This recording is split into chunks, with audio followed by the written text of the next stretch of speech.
शुक्राचार्य ने क्यों बसाया मक्का मदीना, एक अनसुना सच। हमेशा से ये बहस का विषय रहा है कि मुसलमानों के पूर्वज क्या वाकई हिंदू ही थे।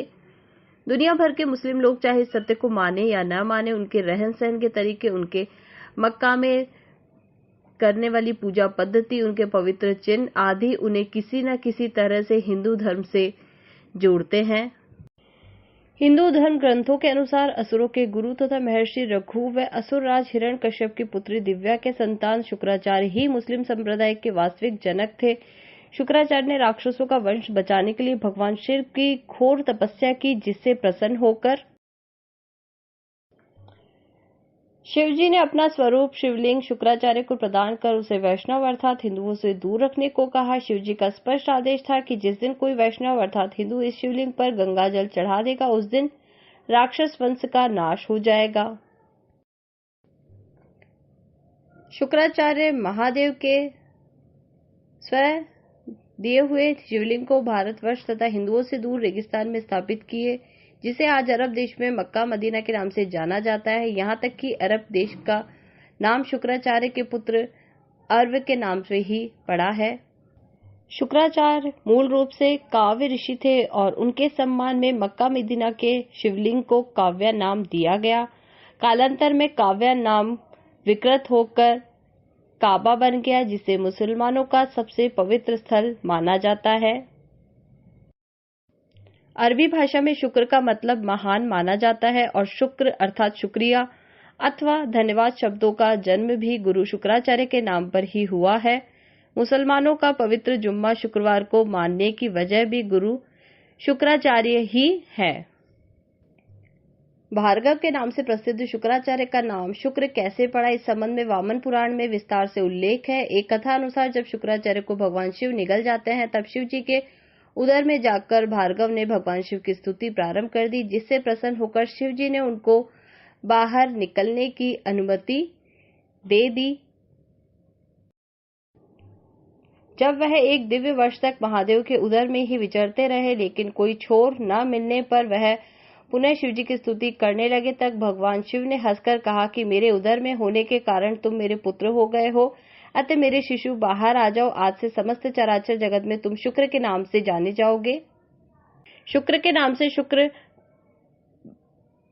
प्रभाव भार्गव भगवान शिव के उदर से बाहर निकल आए। तब से भार्गव शुक्राचार्य के नाम से विख्यात हुए। रामायण के अनुसार रावण की बहन शूर्पणखा का वध नहीं हुआ। रावण की मृत्यु के बाद वह शुक्राचार्य के आश्रम में रहने लगी थी। यह सबको पता है कि भगवान श्री राम के आदेश पर लक्ष्मण ने शूर्पणखा का नाक काट दिया था और तभी से अपना चेहरा ढककर रहती थी। शूर्पणखा के चेहरे ढकने की परंपरा को अरब देश की औरतें आज भी निभाती है। अब देश के रेगिस्तान में तेज धूप होने की वजह से वहां के लोगों ने सिर ढकने के लिए टोपी पहनना शुरू कर दिया, जो आगे चलकर उनकी पूजा पद्धति में शामिल हो गया। रेगिस्तान में उपजाऊ जमीन, अनाज आदि के अभाव में लोगों ने जानवरों को मारकर खाना शुरू कर दिया और इस हत्या को कुर्बानी का नाम दिया गया। इंसानों के मरने के बाद उन्हें जमीन में दफन करने की परंपरा शुरू हुई, जिसका मुख्य कारण रेगिस्तान में जलाने योग्य लकड़ी का न होना था। काबा सैकड़ों हिंदू देवताओं की मूर्तियां शामिल है, जिनमें शनि चंद्रमा की मूर्तियां भी है। मुस्लिम इतिहासकारों के अनुसार इनमें से एक ही मूर्ति को अल्लाह का नाम दिया गया है। शनि चंद्रमा के अलावा सूर्य और अन्य ग्रहों की मूर्तियों का भी वहां होना इस बात का प्रतीक है कि काबा में नवग्रह की पूजा की जाती थी। हिंदू धर्म में आज भी नवग्रह की पूजा करता है और ये माना जा सकता है कि मुसलमानों के नवग्रह की पूजा सिखाना गुरु शुक्राचार्य का ही काम है। अर्धचंद्र को हिंदू धर्म में पवित्र माना गया है, क्योंकि भगवान शिव के ललाट की शोभा बढ़ाता है। अर्धचंद्र चिन्ह का काबा में महादेव के प्रतीक पर होना इस चंद्र को मुसलमानों में पवित्र बनाता है और इसे इस्लाम के झंडे पर स्थान दिया गया है। हिंदू धर्म के पवित्र शब्द ओम के संस्कृत रूप ओम को अगर शीशे में देखें तो यह अरबी भाषा में लिखे गए अल्लाह की तरह पवित्र दिखाई देता है। यहाँ तक कि मुसलमान में पवित्र माना जाने वाला 786 अंक भी ओम से ही बना है। ध्यान देने वाली बात यह है कि कोई भी मुसलमान इस बात को स्वीकार नहीं करता कि 786 अंक वास्तव में हिंदुओं का वैदिक प्रतीक ओम है। कोई भी मुस्लिम बुद्धिजीवी ये नहीं बता पाता कि अगर 786 से ओम नहीं है तो आखिर क्या है? मुसलमान मक्का जाकर काबा की शिवलिंग के 7 बार परिक्रमा करते हैं, जो बहुत पहले से चला आ रहा है।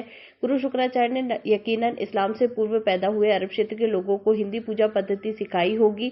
कैसे? कुछ ही दूरी पर एक बड़ा साइन बोर्ड लगाया है कि जिस पर लिखा है, इस क्षेत्र में गैर मुसलमानों का प्रवेश वर्जित है।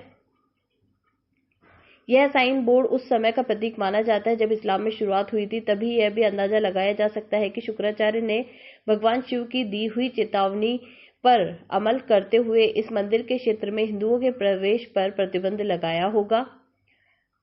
जहां भगवान का शिव का मंदिर होता है, वहां पवित्र पानी, नदी या पानी भी पाया जाता है। हिंदू मंदिरों की परंपरा से काबा से जुड़ी हुई है। मंदिर के साथ ही पवित्र पानी का स्रोत भी है, जिसे जमजम पानी के नाम से जाना जाता है या कहते हैं। इस्लाम धर्म के प्रवर्तक मोहम्मद साहब स्वयं भी वैदिक परिवार में हिंदू के रूप में ही जन्मे थे और जब उन्होंने अपनी प्रकृति पूजा के मूर्ति पूजा, परिवार के परंपराओं और वर्ष से संबंध तोड़ने और स्वयं को पैगंबर घोषित करना निश्चित किया, तब संयुक्त हिंदू परिवार चलते छिन्न भिन्न हो गया और काबा मस्जिद रक्षार्थ हुए युद्ध में पैगंबर मोहम्मद के चाचा उमर बिन ए हस्याम को भी अपने प्राण गंवाने पड़े थे। दोस्तों, जानकारी आपको कैसी लगी? कमेंट करके जरूर बताइएगा।